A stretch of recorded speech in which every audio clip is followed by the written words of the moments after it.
नमस्कार, स्वागतम. मी विनीत देव आपणा सर्वांचं स्वागत करतोय विश्वप्रयोग क्रिएशन प्रस्तुत पॅशन प्रेमीच्या आजच्या एपिसोडमध्ये.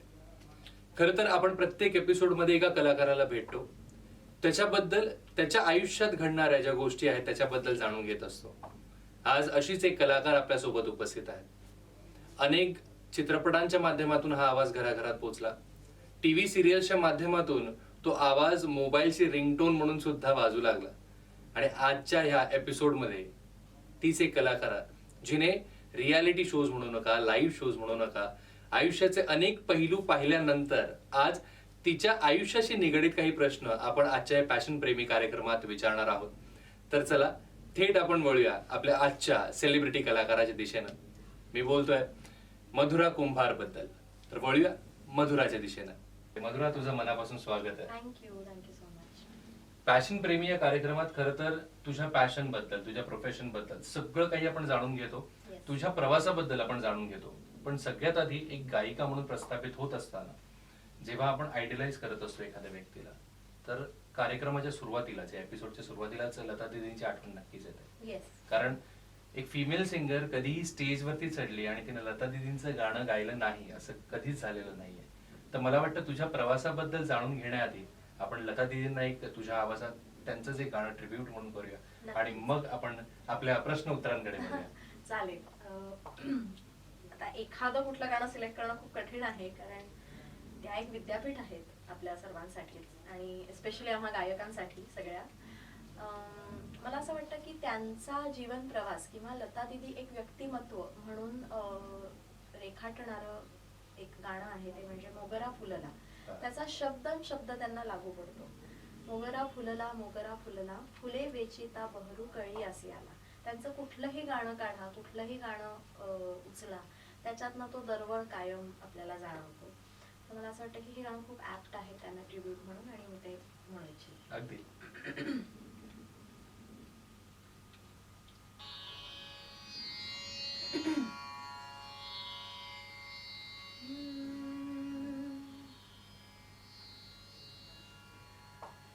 मोगरा फुलला मोगरा फुलला मोगरा फुलला मोगरा फुलला फुले वेचिता बहरू कळीयासी आला. मोगरा फुलला मोगरा फुलला. इवले से रोपा लावियले द्वारी. इवले से रोपा लावियले द्वारी. तयाचा वेलू गेला गगना वेली. मोगरा फुलला मोगरा फुलला मोगरा फुलला मोगरा फुलला. वा, खूप सुंदर, खूप सुंदर. म्हणजे लता दीदींबद्दल म्हणायचं झालं तर लता दीदी मोगऱ्यासारख्याच होत्या. त्यांचं गाणं अगदी त्या फुलासारखं होतं, म्हणजे सुगंध होता. तो दरवळत राहतोय आणि कायम स्वरूपी राहणार आहे आपल्यासोबत. म्हणजे व्यक्तिशः जरी लता दीदी समोर दिसल्या नाही तरी गाण्यांमधून ते अजरामर आहेत, ते जिवंत असणार आहेत. आज कोणीच मला वाटत नाही की अशी कुठली व्यक्ती असेल, की लहान मुलांपासून थोरांपर्यंत अशी कुठलीच व्यक्ती नसावी की ज्यांच्या आयुष्याला लता दीदींच्या आवाजाने स्पर्श केलेला नाही. अगदी खरं. प्रत्येकाच्या आयुष्याचा तो भाग आहे. म्हणजे असं मला वाटतं की त्या जेव्हा गेल्या तेव्हा प्रत्येक घराघरातनं कोणीतरी गेल्याचं ते फिलिंग होतं. बिकॉज त्या प्रत्येकाच्या कुटुंबाचाच भाग होत्या त्यांच्या गाण्यात. बरोबर आहे. तर आता तुझ्या प्रवासाकडे वळायचंय मला. म्हणजे सगळ्यात आधी हे विचारासाठी गाणं तुझ्यापर्यंत कधी आलं, केव्हा आलं, कसं आलं? मला तुझा प्रश्न खूप आवडला की गाणं तुझ्याकडे कसं आलं. गाणं माझ्याकडे आलं असं म्हणू शकतो आपण, माझ्या आजीकडून आलं. माझ्या आईची आई खूप उत्तम गाणं म्हणायची आजी माझी. तिला आवडही खूप होती आणि खूप सुंदर आवाज होता. मला आठवते सगळी बडबड गीतं असतील किंवा ही मी तिच्याचकडून शिकले. कारण मी लहान असताना म्हणजे अगदी मला आठवतंय म्हणजे माझ्या आईने मला सांगितलेलं मला आठवतंय की मी 9 महिन्यांची असताना माझ्या आईने आजीकडे मला ठेवावं लागलं होतं. कारण माझ्या जन्मानंतर आईने बीएड वगैरे केलं, मग नोकरी आणि मुंबईतलं स्ट्रगल आपल्याला प्रत्येकालाच माहिती आहे. त्यामुळे मी माझं बालपण आणि खूप जास्तीत जास्त आजी बरोबरचा तो सहवास मला आठवतो आणि त्यात तिने मला शिकवलेली गाणी आठवतात. सो माझ्या आजीकडून माझ्या आईकडे आणि माझ्या आईकडून माझ्याकडे असं ते गाणं आलेलं आहे. मला अजूनही आठवतं की मी माझ्या आजी बरोबर शाळेत जायची. शिक्षिका होती माझी आजी सुद्धा. ती मला शाळेत घेऊन जायची आणि ती मुलांना कविता शिकवताना स्वतः चाली लावून शिकवायची. सो अशी ती गाणी मी ऐकत गेले, म्हणत गेले आणि मग कधी मला ते आवडलं आणि मीच कधी गाणं शिकायला लागले आणि असं ते सगळं पुढे पुढे घडत गेलं. छान. म्हणजे घरापासून तुला ते गाणं बडबड गीतांपासून तसं ते सुरू झालं. शिक्षिका असणं जेव्हा घरातच या सगळ्या गोष्टी असतात ना, तेव्हा ते दडपण असतं का? शाळेत तर आहेतच शिक्षिका किंवा सगळे आहेत शिक्षक, घरी आल्यावर पण शिक्षक सामोरे जाणार आहेत माझ्या, असं काय काय होतं ते? म्हणजे घरी आई बाबा काही शिक्षक नसायचे, पण शेवटी एक शिक्षक ही पेशा असतो आणि तो जो स्वभावात असतो ना तो कायम घरी सुद्धाच असायचा. त्याच्यामुळे अतिशय शिस्तबद्ध असं सगळं घरात सुद्धा वातावरण. आणि माझे बाबा खूप पर्टिक्युलर आहेत सगळ्या गोष्टींच्या बाबतीत. आणि टापटीपणा हा जर कोणाच्या दुसऱ्याच्या अंगी नसेल तर मग झालंच. कारण ते खूप जास्त टापटीप आहेत, खूप पर्टिक्युलर आहेत त्यांच्या वस्तूंच्या बाबतीत किंवा सगळ्याच एक आपली दिनचर्या म्हणा किंवा it's very particular about it. आणि ती गोष्ट मला त्यांच्याकडनं आलेली आहे माझ्याकडे. म्हणजे आता मला असं कधी कधी माझी बहीण म्हणते ना, तू सेम बाबांसारखी वागतेस, म्हणजे छडी दाखवणे, तू गायिकाने तू शिक्षिका व्हायला हवी होतीस असं म्हणते ती मला रागाने. पण जोक्स अपार्ट, पण हे घरी सुद्धा ते कितीही नाही म्हणलं तरी शिक्षक हे घरी शिक्षकच असतात.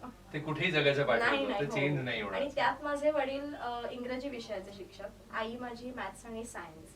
त्यामुळे मूळ विषय आमच्या घरीच होते.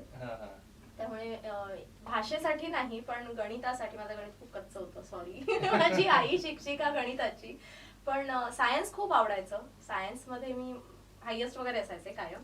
पण गणितात आणि मी आईचा पण आणि मार्कांच्या बाबतीत पण असा खूप मार खाल्लेला आहे.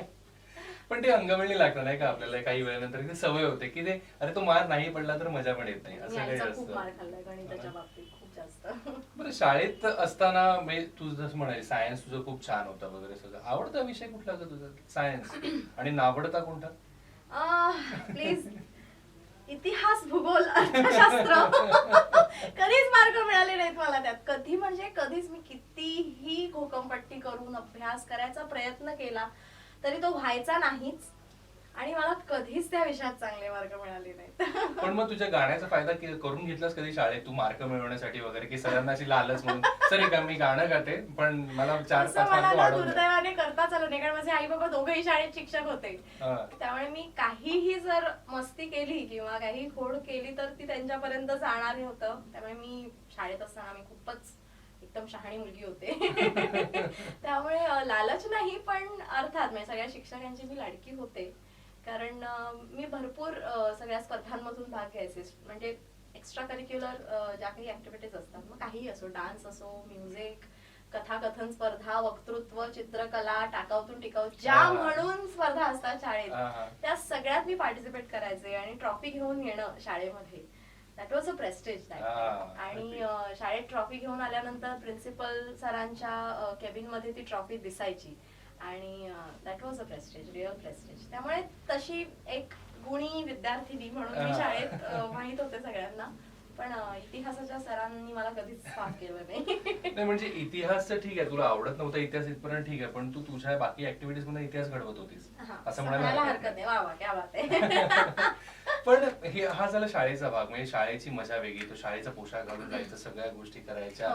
मस्ती, लबाडपणा हा सगळं सगळं असतं शाळेत. कॉलेजमध्ये गेल्यावरती असं मधुराने कधी ती वट अशी दाखवली का, की मी गायिका आहे किंवा मला हे येतं आणि त्याच्यामुळे ना मला हे स्थान मिळालं पाहिजे किंवा तुम्ही ती रिस्पेक्ट मला द्या किंवा असं काही होतं? खरं सांगू का, माझ्या गाण्यामुळे किंवा कलेमुळे ना मला तो रिस्पेक्ट कधी मागावाच नाही लागला. मला माझी पहिली ऑडिशन आठवते कॉलेजमध्ये. खूप उशिरा एकतर मी गेले, कारण आमचे सगळे लेक्चर्स संपल्यानंतर मग मी ऑडिशन द्यायला गेले होते. तर आमचे स्वरसाधना समिती म्हणून आमच्या कॉलेजमध्ये एक म्युझिक फोरम होता. तर त्याचे जे इंचार्ज होते आमचे गोडबोले सर, ते ऑडिशन घ्यायला बसले होते आणि इतका आवाज होता तिथे, कारण खूप जण आले होते ना ऑडिशनला. आणि मी असं शेवटी गेले होते आणि ते ना लिटरली वैतागले होते ऑडिशन्स घेऊन, कारण मुलं कधी कधी ना कॉलेजमध्ये टवाळक्या करायला जास्त आहेत आणि काहीही गात होती आणि ते खूप वैतागले होते. आणि मग माझा नंबर आला. मला त्यांनी ना मला म्हणाले, थांब, तुला एक अट आहे म्हणे माझी, इतकी चांगली गायली पाहिजेस की तुझा पहिला आवाज लागल्या क्षणी सगळे शांत झाले पाहिजे, तर मी तुला सिलेक्ट करेन. म्हणलं हो सर, मी पहिल्यांदा भेटले तुम्हाला, थांबा जरा. ते मला काही माहिती नाही, माझं डोकं फिरलंय, तू छान गाणं गायलीस तर तुझं हीच तुझी ऑडिशन, की तू तोंड उघडलं की सगळे शांत झाले पाहिजे. ठीक आहे बाबा. आणि मी तेव्हा कुठलं बरं सुन्या सुन्या मैफिलीत माझ्या, आणि तो आलाप सुरू केल्यानंतर ना सगळे शांत झाले खरंच, कारण नशिबाने ते माईक वर होती ऑडिशन आणि झाले सगळे शांत. त्यांनी म्हटलं वा मस्त, दुसरं गाणं म्हण. आणि त्यांनी मला स्वरसाधना समितीची इंचार्ज करून टाकलं त्यावेळेला, स्टुडंट्स इंचार्ज. बरोबर. मस्त मस्त छान गायलीस म्हणे, तू आजपासून हे सगळं सांभाळायचं, आता पुढच्या ऑडिशन्स तू घे, मी चाललो, असं करून ते निघून गेले. आणि माझा मित्र सागर साठे, जो ज्याला आपण आज बऱ्याच रियालिटी शोज मधून आणि एक उत्तम वादक म्हणून बघतो, तो आणि मी असं आम्ही दोघांनी मिळून, म्हणजे ज्या दिवशी मी ऑडिशन दिली त्याच दिवशी मी कॉलेजमधली पहिली ऑडिशन घेतली सुद्धा. आणि असं ते कॉलेजमधलं माझं सगळं स्ट्रगल म्हणू शकतो आपण एक, म्हणजे मला त्यामुळे कधी कोणी बुली केलं नाही. I was already an in charge जेव्हा मी कॉलेजमध्ये गेले. आणि मग काय वट आपल्याला ती दाखवायला ती होतेच, ती वेगळी दाखवायला लागत नाही. मूळ स्वभाव आहे तो कुठेतरी दाखवायची गरज नाही लागली, तुला आपोआप सगळं मिळालं, ते आपोआप मिळत गेलं. आणि मग आम्ही काय वट मध्येच फिरायचो कॅम्पस मध्ये. म्हणजे आई बाबा छडी घेऊन असं सगळ्यांना शांत करायचं, तू गाण्याने शांत केलं. कॉलेजमध्ये नव्हते ना, त्यामुळे मी जरा ओके, आता इथे आई बाबाने, तिथे मी जरा तरी मस्ती करू शकते. आणि खूप धमाल केली. एकतर माझं कॉलेज रुपारेलचं कॅम्पस, आणि म्हणजे कॉलेजच इतकं सुंदर आहे, कॅम्पसच इतकं मोठं आहे ना, की आम्हाला कधी कॉलेजच्या बाहेर जायची गरजच भासली नाही. म्हणजे आमचं कॅन्टीन, आमचे ठरलेल्या जागा होत्या, रिहर्सल हॉल आमचा, टू सायन्स सायन्स बिल्डिंग मधला खालचं ते छोटंसं एक हॉल, जिथे छोटं स्टेज होतं. म्हणजे that was my first stage to perform. आणि तिथपासून ती स्टेज आता एवढं मोठं होत गेलं आहे. सो त्या स्टेजची मी कायम ऋणी असणार आहे. आणि तिथून ज्या लोकांची माझी ओळख झाली, आणि अशा छोट्या सगळ्या गोष्टी, म्हणजे कॉलेज मधला अॅन्युअल डे आणि आता आम्ही करत असलेलं एखादं इव्हेंट, हा जो काही प्रवास आहे हा मी कधीच नाही विसरणार. And it is so mesmerising. अगदी खरं ना, म्हणजे आपण कॉलेजचा स्टेज गाजवून जेव्हा बाहेर पडतो, बाहेरची दुनिया बघतो, तेव्हा कळतं आकाश गाठायचंय, ह्या सगळ्या गोष्टी. आज इतका अभिमान वाटतो की आमच्या रुपारेल कॉलेजचं ना 3 दिवस अॅन्युअल फंक्शन असतं. First day is students day, म्हणजे ते करंट स्टुडंट शिकत असतात कॉलेजमध्ये, ते सगळे परफॉर्मन्स करतात, म्हणजे गाणी, डान्स असो, काही फॅशन शो वगैरे बरंच काही असतं. Second day is Gymkhana day, म्हणजे त्या दिवशी सगळ्या स्कॉलर्सना अवॉर्ड्स दिले जातात प्रत्येक फॅकल्टी मधल्या. आणि third day is x students day. So मुळात रुपारेलची आर्टिस्टची परंपरा इतकी मोठी आहे ना, की खूप जण, म्हणजे आता मला आठवतंय की अगदी अशोक खांडेन पासून, मी कॉलेजला असताना त्यांना आम्ही बोलवायचो, मग ते येऊन परफॉर्म करायचे, आमच्या बरोबर ते परफॉर्म करायचे. सो आता तेव्हा मी करंट स्टुडंट्स डे ला परफॉर्म करायचे, आणि आता मी एक्स स्टुडंट्स डे ला परफॉर्म करते. ती मजा वेगळीच असते. पण एक वेगळा प्रश्न मला तुला विचारायचा वाटतंय, जर मधुराकडे गाणं नसतं तर मधुराने काय केलं असतं? मी हा कधी प्रश्न मी विचारच नाही केला रे, असा कधी आलाच नाही डोक्यामध्ये विचार. मला नाही माहिती मी काय केलं असतं सर्व्हायव्हल साठी, मला नाही माहिती खरंच. कारण आतापर्यंत मला कधीच हा प्रश्न नाही पडला. किंवा कदाचित मी तो पडूच नाही दिला, कारण इतकं प्रिय आहे गाणं जास्त. मी कधीच गाणं सोडून कुठल्याच गोष्टीचा विचार नाही केला. म्हणजे उद्या सर्व्हायव्हलचं काय, तर तेव्हाही मला असं वाटायचं की माझे आई बाबा मला म्हणायचे की अगं तू काहीतरी एखादं नोकरी आणि मग तू गाणं ऍज अ हॉबी, म्हणजे त्यांना गाणं ऍज अ करिअर आपण करू शकतो हेच प्रूव्ह करेपर्यंत मला खूप वेळ गेला. पण तेव्हा पण मी त्यांना एक वाक्य म्हणायचे, काहीही उद्या माझं नाही झालं, काहीही नाही झालं तर मी गाण्याचे क्लासेस घेऊन माझं घर चालवेल, पण मी गाणं सोडणार नाही. सो म्हणजे काही अट नाही घातली का त्याने की आम्ही शिक्षक आहोत तू पण शिक्षिका हो वगैरे असं काही? कधीच नाही. नाही ना. त्यांचा म्हणजे त्यांची इच्छा होती, पण त्यांचा अट्टाहास नव्हता की तू हेच करच. किंवा काही घरांमध्ये असं असतं ना की नाही आम्ही तुम्हाला छंद सगळे जोपासायला दिले, तुम्हाला हवं तुम्ही म्हटलं ते सगळं करू दिलं, पण आता मात्र नोकरी आम्ही म्हणू तसं किंवा आता तुम्ही आम्ही म्हणू तसं केलं पाहिजे. बरोबर आहे. तसं अगदी आजच्या डेट पर्यंत कधीच माझ्या आई बाबांनी मला असं हे नाही केलं, तू जे करशील बरं, तू ठरवलंयस ना, आमचा विश्वास आहे की तू करशील. अगदी म्हणजे असं सपोर्ट मिळालं की आपल्याला कळतं की आपण जे करतोय ते योग्य ठिकाणी आपलं काम सुरू आहे. I am a blessed child. मला कधीच आई वडिलांनी असा म्हणजे काहीही म्हण, कुठलीच गोष्ट म्हण, त्यांनी मला कधी रोखलं नाही. त्यांचं मत ते मांडायचे, कारण शिक्षक आहेत आणि आई वडील आहेत. त्यांना म्हणजे त्यांना कुठेतरी ती नकार घंटा कुठेतरी असतेच की आम्हाला काही पटत नाहीये, पण ठीक आहे तू ठरवलंयस ना. कारण त्यांना माहितीये मी नाही ऐकणार, कारण मी खूप हट्टी आहे त्या बाबतीत.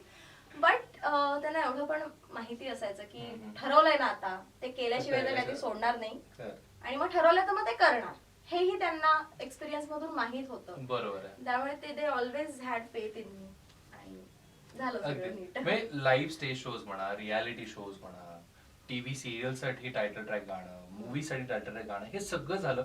पण मला ना तुझ्या पहिल्या मानधनाविषयी जाणून घ्यायचं, म्हणजे पॉकेट मनी ते पहिलं मानधन, हा प्रवास कसा होता किंवा काय काय वाटतं ते परत एकदा आठवत आहेत ना आता, मज्जा येते मलाच खूप जास्त. पॉकेट मनी मला आठवतं, मी कॉलेजला जायचे, पण एक माझ्या बाबांनी केलं होतं. माझ्या वर्गात मी एकटी स्टुडंट होते जिच्याकडे मोबाईल फोन होता. 11वीत नोकियाचे फोन असायचे ना, मला त्याचा नंबर नाही आठवत, एक असा तो एवढा जाड, आणि तो नोकियाचा फोन तो त्यांनी स्वतःसाठी घेतला होता.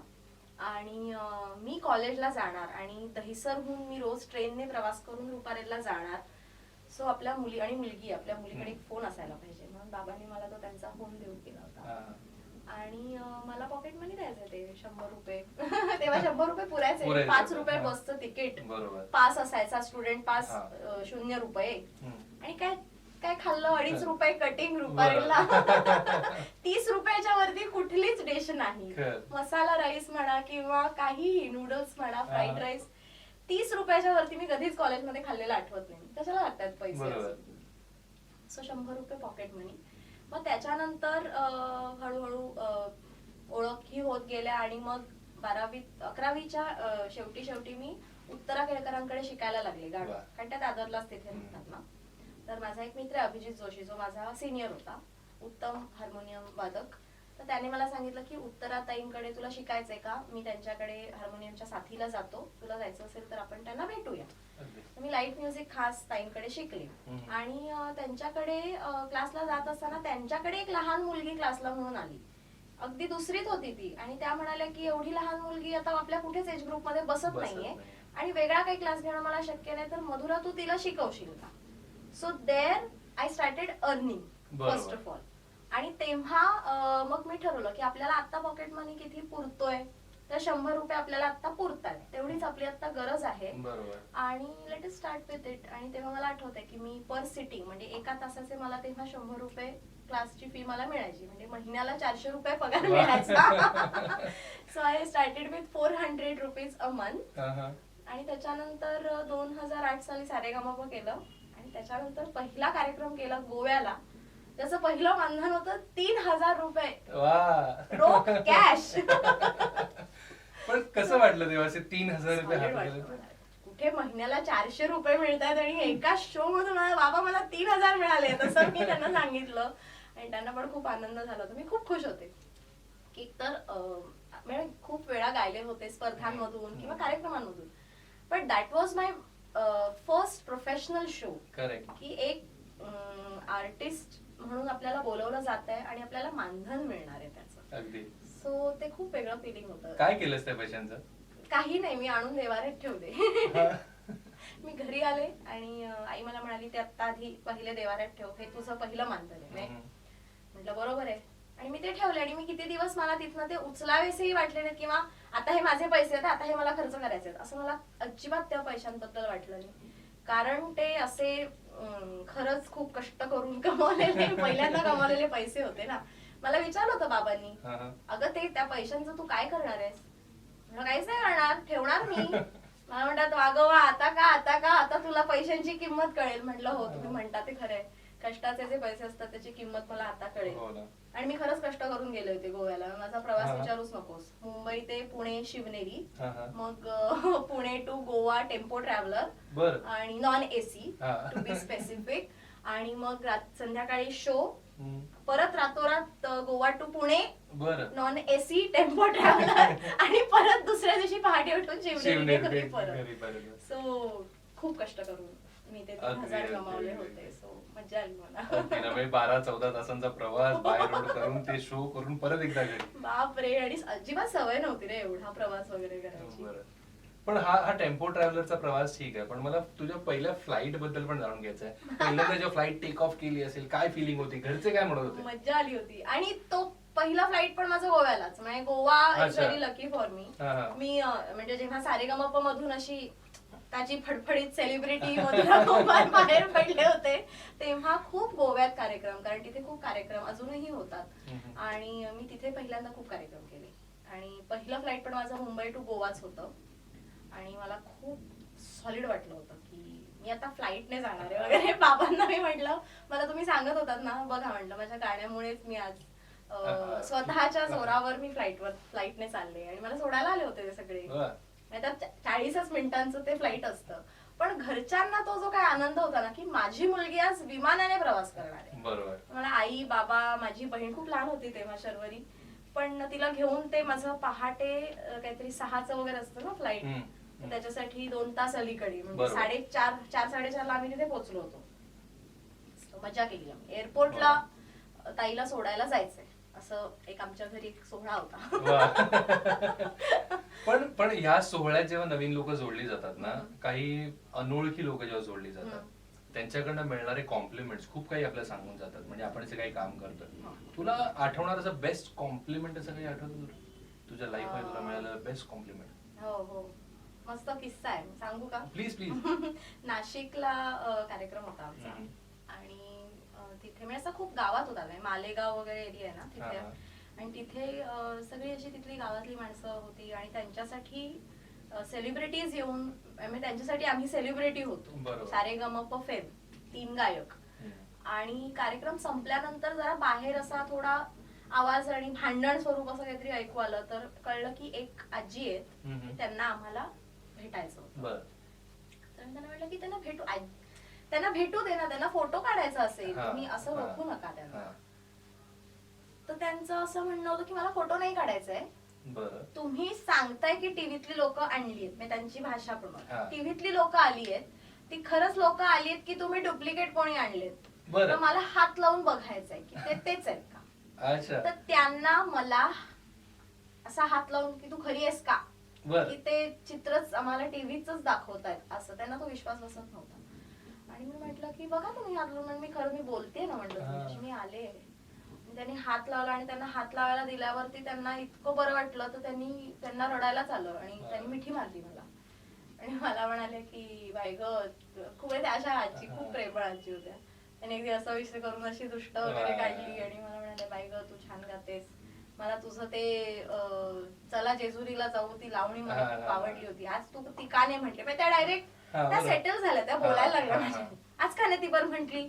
मग ते मी सांगायला आलतो, म्हणे मला तुझं गाणं खूप आवडलं, आणि छान छान छान असं करून त्यांनी असं करून एक मुका घेतला, गेल्या.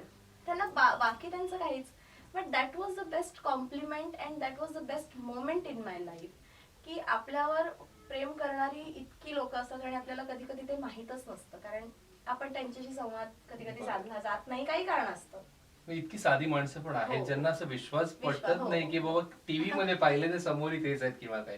कारण ते इव्हेंट्स ना त्याच काळामध्ये सगळं सुरू झालं ना की बरोबर. सिरियल्स मधल्या सेलिब्रिटीजना घेऊन जाऊन काही प्रमोशन्स करायचे किंवा ह्या सगळ्या ऍक्टिव्हिटीज त्या काळामध्ये सुरू झाल्या, रियालिटी शोज आणि हे सगळं. त्यामुळे त्या श्रोते म्हणून सुद्धा त्यांच्यासाठी ते नवीन होतं आणि म्हणून त्यांना तो विश्वास बसत नव्हता. पण मला असं काय ते असे आपल्यावर प्रेम करणारे श्रोते असतात, ते भेटायला येतात तेव्हा त्यांना भेटलं पाहिजे. कारण त्यांच्यामुळे आपण मोठे होतो, आपण सेलिब्रिटी म्हणवतो. तर आपल्याला कोण म्हणतं सेलिब्रिटी? तेच म्हणतात ना, म्हणून आपण सेलिब्रिटी होतो. So they make us celebrity, they make us. Correct. We are just artist, they make us celebrity. बरोबर.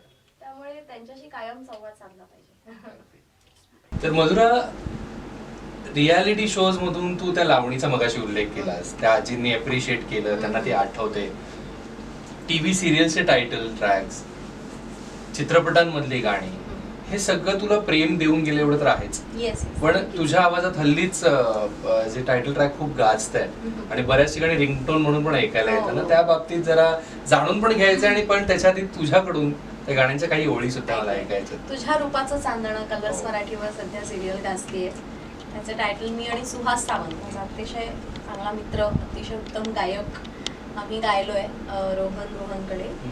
आणि किस्सा म्हणजे असं किंवा ह्या गाण्यामागची बॅक स्टोरी अशी खूप ग्रेट स्टोरी असं नाही, पण रोहनकडे मी फर्स्ट टाइम गायली. आमची खूप वर्षांपासून ओळख आहे. मी त्या दोघांनाही उत्तम ते संगीतकार जोडी आहे. रोहन गातो पण खूप छान आणि मी बऱ्याचदा त्यांच्यासाठी काही स्क्रॅच ट्रॅक्स पण गायले. पण डिरेक्टली व्हॉइस माझा डबिंग पहिल्यांदा झाला त्यांच्याकडे and it was a wonderful experience. कारण ते इतकं तुम्हाला इज आउट करून टाकतात ना दोघंही. ते तुम्हाला एक हे देऊन टाकतात, लिबर्टी देऊन टाकतात. ही चाल आहे, आता ही तू तुझ्या पद्धतीने गा आणि त्याच्यात तुला काही चेंजेस असतील तू कर, आपल्याला आवडले तर आपण ठेवून येतं नको. बरोबर. ते इतके सिंपल विचारांचे आणि इतकं त्यांचं सगळं ओपन आहे. म्हणजे मला असंच पाहिजे किंवा हे असंच नाही आलंय किंवा तसं नाही. फील त्यांच्यासाठी खूप इम्पॉर्टंट आहे त्या गाण्याचा. आणि पटकन झालं पण डब आणि ते गेलं पण ऑन एअर आणि आता लोकांना ते आवडतंय. सो खूप मजा आली मला ते रेकॉर्ड करताना, कारण मी माझं करून गायले ते गाणं. बरोबर आहे. सो ते ऐकूया. येस.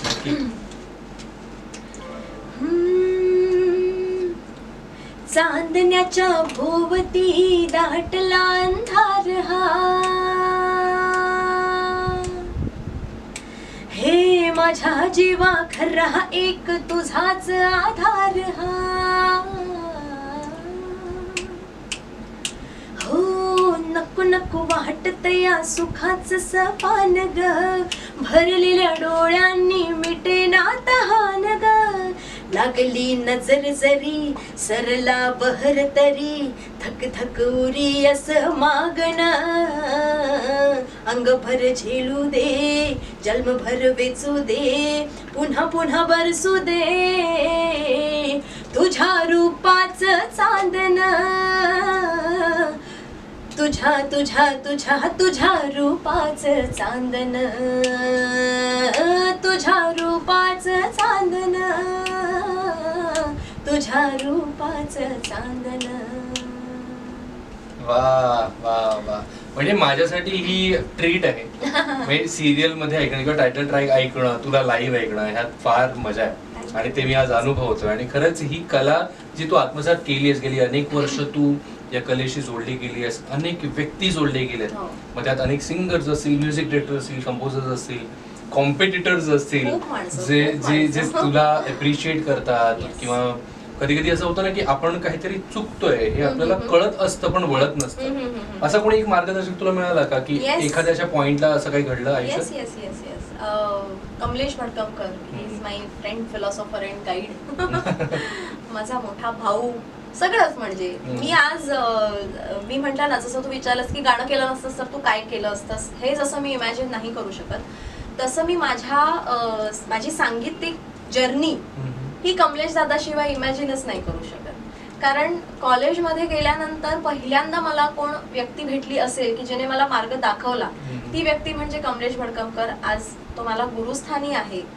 आणि म्हणजे मी अतिशय एक इनोसेंट गोष्ट आहे ती अशी की रेकॉर्डिंग स्टुडिओ असतो एवढं माहित होतं हा. की गाणी ही रेकॉर्डिंग स्टुडिओ मध्ये रेकॉर्ड होतात, बरोबर. पण रेकॉर्डिंग स्टुडिओ आतून कसा दिसतो आणि तो माईक कसा असतो, त्याच्यासमोर कसं उभं राहतात, आणि पहिल्यांदा कानाला हेडफोन लावला तो कमलेश दादामध्ये. वा. त्याच्यामुळे मी पहिल्यांदा स्टुडिओत पहिल्यांदा एंटर झाले and I could get that experience to be in the studio being a singer. तो खूप प्रेशियस मोमेंट होता माझ्यासाठी. वा. आजही मी त्याला सांगते, म्हटलं तू मला भेटला नसतास तर मला नाही माहिती मी कधी गेले असते स्टुडिओमध्ये आणि मी तो हेडफोन, कारण मला ते गाण्यापेक्षा ना मला त्या हेडफोनचं फॅसिनेशन होतं Correct. की ते हेडफोन कानाला लावून गातात ना, मग तो आपला आवाज छान हा. ऐकू येतो. लहानपणी आपल्याला एवढंच कळत असतं बरोबर. आणि that dream came true because of him. Best companion कोण वाटतं तुला ऑन स्टेज जेव्हा तू गातेस तेव्हा? असं एक असतो ना आपल्याला की मला कम्फर्ट झोन असतं, हा व्यक्ती असेल किंवा जयदीप भगवाडकर हा, माझा हा. खूप चांगला मित्र आहे, खूप अप्रतिम अगदी अगदी सिंगर म्हणजे आहे. खूप छान. म्हणजे मी ओळखतो त्याला, त्यामुळे Yes, आपल्याला yes, माहिती आहे yes, की yes. ऑन स्टेज धमाल कशी Yes, असते yes. जयदीपची. आमची जी काही ऑन द स्टेज केमिस्ट्री आहे, म्हणजे ड्युएट्स म्हणा किंवा we enjoy the show, we rock the show. मला गिव्हन अ चॉईस मला जयदीप बरोबर काम करायला, कारण तो इतका काय म्हणतात प्रामाणिक माणूस आहे ना, इतका प्रामाणिक माणूस आहे, इतका प्रामाणिक आर्टिस्ट आहे, खूप काय म्हणतात इनोसेंट आहे, व्हेरी इनोसेंट, खूप प्रामाणिक, ऑनेस्ट. त्याला दिलेलं काम तो 100% नाही 200% कम्प्लीट करणार. आणि ही गोष्ट मी त्याच्याकडून शिकले की हे गाणं आपल्याला बसवायचं आहे. मग तो कसा आहे माहितीये का, तो स्वतःची गाणी बसवणार, त्याच्याबरोबर असलेल्या आर्टिस्टला तो फोन करणार, तुझ्या गाण्यात कोरस आहे का, हा. तो मी बसवून येतो हा, वा. आणि तू माझ्याही गाण्यात आहे, तू बसवशील ना. ही इज दॅट क्लिअर आणि ही इज काय म्हणतात तो तितकं 100% झोकून देतो. मग ते काम एवढं असो नाही तर ह्या लेवलचं असो, बरोबर. तो कुठेच कॉम्प्रोमाइज नाही करणार. आणि त्याच्याबरोबर स्टेजवरती आमची जी chemistry we are talking about the chemistry on the stage, he is the best companion on the stage. You know, त्याला एक असतं ना तुमच्या नॅचरली की ते पुढची ओळ ती तशी घ्यायची आहे, हे एकमेकांकडे मी बघितलं ना तरी ते आमचा असा डीटी ट्रॅक येतो. DT track. So he is in male artist, he is my best companion. आणि Juilee Joglekar, she is my heart. माझी खूप खूप खूप चांगली मैत्रीण. Like she is literally daughter to me. लहान आहे माझ्यापेक्षा खूप, and she is literally daughter to me. पण आमचा पण म्हणजे डीटी ट्रॅक सुरू असतो स्टेजवरची वरती. जनरली ऑर्गनायझर्स आम्हाला दोघींना कधीच एकत्र शो साठी बुक करत नाहीत, बिकॉज आमची song list start to end it is same. आम्हाला प्रश्न पडतो की आता मी काय गाऊ, मग माझं एंट्री सॉन्ग काय, मग तुझं एंट्री सॉन्ग काय. पण आमच्यात भांडण नाही होत. आमच्यात म्हणजे जनरली असं लोक म्हणतात की तुम्ही दोन मुली इतक्या चांगल्या मैत्रिणी आणि कसं काय बुवा, म्हणजे दोन बायकांचं कधी पटू शकत नाही. म्हटलं पण आमचं सॉलिड पटतं आणि आम्ही कधीच भांडत नाही. पण ते खूप आमच्यात आहे की बरं चल आज तू कांदे पोहे म्हण, आज मी आता चवया म्हणते वगैरे, इतकं ते छान आमच्यात आहे. So again she is my best companion. मी सांगायला हे नक्की आवडेल की आता जसं मधुरा म्हणाली आहे ना की जेव्हा ऑर्गनायझर बुक करत नाही तर please Juilee and Madhura night वगैरे आपण ठेवू आणि असं काहीतरी आपण अरेंज करूया. Juilee and Madhura live in the concert. असं तर ह्या गोष्टी नक्कीच घडू शकतात. टीव्ही सिरियलचे टायटल ट्रॅक्स हे घराघरात पोचलं सगळं काही, पण एक गाणं जे तुला सगळ्यांच्या हृदयात पोहोचवणार, हिरकणी. येस. म्हणजे मूवीज बरे म्हणजे बालगंधर्व म्हणा, हिरकणी म्हणा, ह्या चित्रपट आहेत, राजा शिवछत्रपती म्हणा, पण हिरकणीने एक वेगळी ओळख निर्माण करून दिली तुझी. काय सांगशील त्या एक्सपिरियन्स बद्दल? हिरकणीचा खूपच सुंदर एक्सपिरियन्स होता. एकतर it's a huge project, very huge project, आणि त्याचा मी भाग होईन असं मला कधीच वाटलं नव्हतं. म्हणजे असं हा, कारण Amit Raj is a very good friend of mine. त्याच्याकडे मी भरपूर गाण्यांसाठी आम्ही बऱ्याचदा भेटायचो, काही जॅमिंग सेशन्स व्हायचे. मी बऱ्याचदा त्याच्या गाण्यांसाठी म्हणजे श्रेयासाठी किंवा वैशाली ताईसाठी आम्ही खूप वेळा मी हे गायले, ट्रॅक्स गायले त्याच्याकडे, स्क्रॅचेस गायले. असाच मी हा एक स्क्रॅच गायला म्हणूनच गेले होते. But this time what he did, तो म्हणाला की आपण एक काम करूया मधुरा, आपण ना डायरेक्ट स्टुडिओ बुक करूनच आपण तो स्क्रॅच डब करूया, म्हणजे तो छानच जाऊ दे, कारण खूप मोठं प्रोजेक्ट आहे आणि काहीच त्याच्यात कसर नको. तेव्हा त्याने मला त्याच्या मनात काय होतं ते सांगितलेलं नव्हतं. म्हटलं करूया, आणि मग ते डब केलं आणि ते पाठवलं आणि ते अप्रूव्ह झालं. आणि नंतर मला त्याचा 2 दिवसांनी फोन आला की उद्या तुला वेळ आहे का, आपण नाजी वसंत बुक करतोय, आपण गाणं फायनल करतोय. म्हटलं मी गाणार आहे ते गाणं. हो, तुझा व्हॉइस मला अप्रूव्ह करून घ्यायचा होता, म्हणूनच आपण डायरेक्ट वा. स्टुडिओ रेकॉर्डिंग केलं. सो उद्या आपण डब करतोय. Great. Basically he wanted me to sing that song. त्याला माझा व्हॉइस वापरायचाच होता त्या गाण्यासाठी. आणि आजीवसनला गायला गेल्यानंतर प्रॉब्लेम असा झाला की आता ते गाणं मला येत होतं, ते गाणं मला पाठ झालं होतं. सो एक गायकाची एक खोड असते की हा. आपल्याला एकदा गाणं यायला लागलं की मग आपण त्याच्यात जरा Variations कलाकुसरी try करतो आपण, करायला बरोबर आहे. लागतो हा. किंवा ते जे रॉ असतं तो रॉनेस जातो त्याचा. पण प्रॉब्लेम असा झाला की the entire team was there आणि अख्ख्या टीमला असं होतं की असं नकोय, ते तुम्ही गाऊन पाठवलं होतात ना तसंच पाहिजे. अँड तिथे माझा प्रॉब्लेम झाला. म्हटलं की मग ऐकव, सारखं ते ऐकव, मग ती एक एक ओळ ऐकायची, ती डब करायची, कारण ती कॉपी पेस्ट हवी होती ना. मग त्याच्यात खूप वेळ जायला लागला. मग एकदा असं पण एक मीटिंग झाली की मग काय करूया आपण, सिंगर चेंज करूया का वगैरे. इथपर्यंत ते आलं की ते होत नाहीये, जमत नाहीये. अमितराज वॉज नाही, हीच गाणार, मला हिच्याचकडनं गाऊन घ्यायचंय आणि हे गाणं मी तिच्यासाठीच केलेलं आहे. तिचा व्हॉइस डोक्यात ठेवून मी हे गाणं केलंय, मीच तिच्याबरोबर ड्युएट गाणार आहे. आणि तुम्ही जर तुम्हाला जर तिचा फर्स्ट ट्रॅक आवडला आहे तर it is very hard to imitate the raw. Correct correct. मग असं ठरलं की तो जो पहिला केला होता ना तोच फायनल करायचा टेक. अच्छा. आणि जो फर्स्ट टेक आम्ही केला होता तो फायनल झाला. फक्त त्याच्यात अजून काही फिनिशिंग आणि काही Correct. जागा हव्या होत्या त्या आम्ही फक्त रीडअप केल्या. बाकी पहिलंच डब केलेलं गाणं आम्ही फायनल केलं. तर मग ज्यासाठी हा अट्टहास होता तर ते गाणं आपण Yes, ऐकूया yes, तुझ्याकडून yes. प्लीज. माझं खूप जीवा म्हणजे मनाच्या जवळचं गाणं हो आहे हो ते. हो, अगदी अगदी.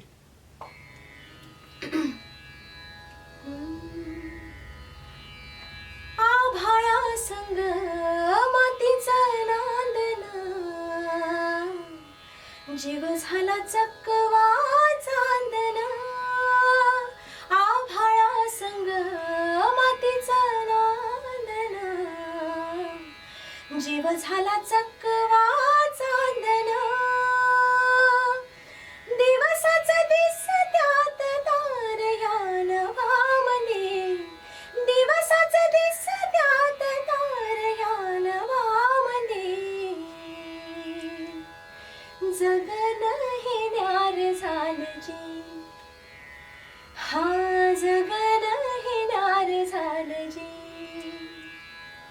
जगन हे न्यार झालजी, जगन न्यार झालजी. वा वा वा, सुंदर. म्हणजे सांगण्याचं तात्पर्य हे आहे की मी स्वतःला लकी मानतोय की आज लाईव्ह इथे ऐकायला मिळतं, तेही काही जास्त एफर्ट्स न घेता, पण मजा येते. त्याचं समोरासमोर 1 to 1 हे सगळं काही होत आहे, खूप मजा येते. पण तुझ्या अजून एका वेगळ्या पैलूकडे वळायचं, कारण आपण कार्यक्रमाच्या किंवा एपिसोडच्या शेवटच्या टप्प्यावरती आहोत. तुझं आणि कार्टून्सचा फार जवळचा संबंध आहे, त्याच्याबद्दल जाणून घ्यायचं Nobody knows. पण आमचे मी कार्टून आहे हे सगळ्यांना माहिती आहे, मीच सांगून टाकते. बट येस कार्टून्स साठी मी खूप खूप काम केलं. म्हणजे गाणी लिहिणे कार्टून्स मध्ये जी गाणी असतात, म्हणजे बऱ्याच आता खूप फेमस सगळ्या सिरीज आहेत, like Tom and Jerry. Beauty and the beast बद्दल पण हो हो हो हो, beauty and the beast, I come to that. Oggy and the cockroaches, roll number 21, Chhota Bheem, त्याच्यानंतर नवीन version of Tom and Jerry, त्याचं टायटल सॉन्ग. अशा बऱ्याच ह्या सगळ्या कार्टून सिरीज साठी रेग्युलरली मी गाणी लिहिलेली आहेत आणि एपिसोडिक सॉंग्स जे असतात त्याच्यातले ते मी गायले सुद्धा आहे. आणि असं ते काम करत करत करत एकदा डिझनीची एक ऑडिशन आली आणि ती ऑडिशन होती beauty and the beast animated movie साठी. मराठीत डब करायचे होते. काही टॉप डिझनीचे 9-10 फिल्म्स होत्या, त्या मराठीत डब करायच्या होत्या, कारण ते एक स्पेशल सेगमेंट ते दाखवणार होते. मराठीतून ते चित्रपट टीव्हीवर झळकणार होते. तर त्याच्यासाठी मी ऑडिशन दिली आणि त्या ब्युटीसाठी म्हणजे बेल कॅरेक्टरसाठी माझा व्हॉइस अप्रूव्ह झाला डिझनीमध्ये. म्हणून तेव्हा मराठीतून मी तिच्यासाठी ती गाणी गायले अॅनिमेशन मूव्हीसाठी. आणि मग 2 वर्षांनी रिअल टाइम मूव्ही आला ज्याच्यामध्ये इमा वॉटसनने काम केलंय. आपल्याला हॅरी पॉटर मधून सगळ्यांनाच ती ओळखीची आहे आणि ती ब्युटीचं कॅरेक्टर करणार होती. आणि मला डिरेक्टली डिझनी मधनं कॉल आला की आमच्याकडे ब्युटी या कॅरेक्टरसाठी तुझा व्हॉइस अप्रूव्ड आहे. So we are not going for the auditions for this character. Lovely. You are coming and singing the songs. Lovely. आणि मोठ्या पडद्यावरती हिंदी व्हर्जन त्या फिल्मचं जे आलं आपल्याकडे, त्याच्यासाठी 5 गाणी मी इमा वॉटसन साठी सुपर सुपर सुपर. म्हणजे पॅशन प्रेमी आपल्या या कार्यक्रमामधून तेच आहे ना, म्हणजे या एपिसोड मधून हे सांगतो की तुमच्या वेगवेगळ्या कला आहेत ना, हो. तुमचं पॅशन आहे ते तुम्ही जपताय सगळं काही, आणि विश्वप्रयोग क्रिएशन तेच काम करत आहे. गेली अनेक वर्ष अनेक कार्यक्रम असतील, एपिसोड असतील, सगळ्याच्या माध्यमातून. पण जाण्याआधी एक सेक्शनकडे मला वळायचं, पण त्याआधी तुझा एक्सपिरियन्स किंवा आतापर्यंत सिंगिंगचं हे सगळं झालंच, पण आज तुला ह्या एपिसोड मध्ये येऊन कसं वाटलं ते मला जाणून मला घ्यायचंय. ना तुला थँक्स म्हणायचंय की तू म्हणजे जनरली इंटरव्ह्यूज मधून आपल्याला जे हे सगळे प्रश्न विचारलेच जातात की जे काही प्रोजेक्ट सुरू आहेत किंवा पास्ट प्रोजेक्ट्स आणि फ्युचर प्रोजेक्ट्स ह्याची चर्चा होतेच, पण तू मला जे जे मुद्दे विचारलेस ना, मला इतकी मजा आली ते सगळं पुन्हा आठवताना की माझा पॉकेट मनी, माझं पहिलं मानधन, मी पहिल्यांदा स्टेजवर कधी गेले, मी पहिल्यांदा गाणं कधी शिकले, म्हणजे ह्या ज्या फर्स्ट एक्सपिरियन्सेस असतात. किंवा कमलेश दादाच्या बद्दल आपण बोलत होतो तेव्हा मी पहिल्यांदा कानाला हेडफोन, मला ना त्या सगळ्या मेमरीज आज पुन्हा मी कलेक्ट केल्या. आणि हा इंटरव्ह्यू आता राहणार आहे वेबवरती, त्यामुळे मला पुन्हा जेव्हा या सगळ्यांची आठवण येईल मी पुन्हा पुन्हा हा इंटरव्ह्यू मी स्वतः बघणार आहे, कारण मला खूप छान वाटलं. Thank you thank you so much. खरं तर विश्वप्रयोग क्रिएशन्सला थँक्यू म्हणावं आपण, कारण त्यांच्या माध्यमातून आज हा इंटरव्ह्यू घडतोय. लास्ट सेशन तुझ्यासोबत आता काही रॅपिड फायर प्रश्न तुला विचारणार आहे. You have to select one. You have to select one. पण खरं सांगू इथे काहीच नाहीये माझ्याकडे, इथे काहीच लिहिलं नाही. जे आपण कॉन्व्हर्सेशन झालेलं आहे ना त्याच्यातून मी हे तुला विचारत जाणार आहे, कारण मी काही प्रिपेअर नाही केलंय as such. So what ever comes in my mind, correct, so what ever comes in my mind I just share it with you, आणि मग त्यातनं तुला सिलेक्ट करायचं. बघूया काय घडतंय. तर पहिलं रॅपिड फायर, शाळेतला स्टेज की कॉलेजचा? कॉलेज. त्याच्यानंतर 100 रुपयाचं पॉकेट मनी की 3000 रुपयाचं पाकिट? 100 रुपयाचा पॉकेट मनी.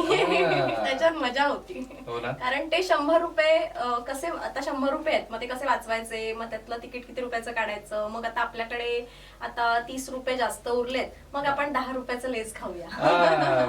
हे तेव्हा त्याची ती जी त्या 100 रुपयांचं जे गणित होतं ना, त्या कुठल्याच ह्याला येणार नाही, त्याची सरच येणार नाही. बरं, पुढे सायन्स की history? Science, obviously science. Science.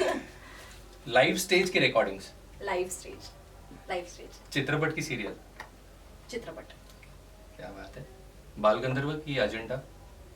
Ajanta. Ajanta की हिरकणी? हिरकणी. हिरकणी. होणार असून की तुझ्या रूपाचं चालणं? होणार असून. क्या बात है. इथून पुढच्या प्रवासात अनेक गोष्टी घडत जातील, अनेक लोक तुला भेटत जातील, सगळं काही आहे. इथून पुढे बरंचसं काही छान लिहिलेलं आहे, ते सगळं तुला मिळो हीच ईश्वरचरणी प्रार्थना. आणि ह्या प्रवासात आज या सेशन मध्ये आपण इथेच हा एपिसोड करता संपू नये, आम्हालाही वाटतं, तुम्हालाही वाटतं आहे नो, पण कुठेतरी थांबलं तरच कुठेतरी नवीन सुरुवात होते असं आपण म्हणतो. त्यामुळेच आज मधुरा पुन्हा एकदा तुझे मनपूर्वक आभार. आणि या लॉकडाऊनच्या फेज मध्ये जे मातृत्व तुझ्यापर्यंत आलेलं आहे त्याच्यासाठी सुद्धा तुला खूप साऱ्या शुभेच्छा, आणि असाच प्रवास सुंदररित्या घडत होता. तर मधुरा, या दिलखुलास गप्पा आज आमच्याशी मारल्यास त्याबद्दल विश्वप्रयोग क्रिएशनच्या वतीने तुझे मनपूर्वक आभार. पण आमच्याकडून एक छोटीशी भेट तुझ्यासाठी, कारण आज इंटरव्ह्यू तरी जसं वेबवर म्हणाले तसं राहणारच आहे कायम, पण एक छोटीशी भेट आमच्याकडून तुझ्यासाठी. Thank you so much. Thank you. Thank you. कसं वाटतं पुन्हा एकदा? छान वाटतं. This interview is very special for me, कारण जसं म्हटलं की सगळ्या आठवणी पुन्हा ताज्या झाल्या, आणि ते आता अजून दिवसभर आता ते माझ्या मनात राहणार आहे की अरे हा आपण तेव्हा तसं केलं होतं ते. So thanks for those memories again. Thank you. Pleasure. Thank you so much. पुन्हा एकदा आपल्या सर्व रसिकांचे मनपूर्वक आभार. विश्वप्रयोग क्रिएशन्स प्रस्तुत पॅशन प्रेमी या कार्यक्रमात भेटूया पुढच्या एपिसोडमध्ये. आजवर इथेच थांबतोय, पुढच्या एपिसोडमध्ये भेटूया.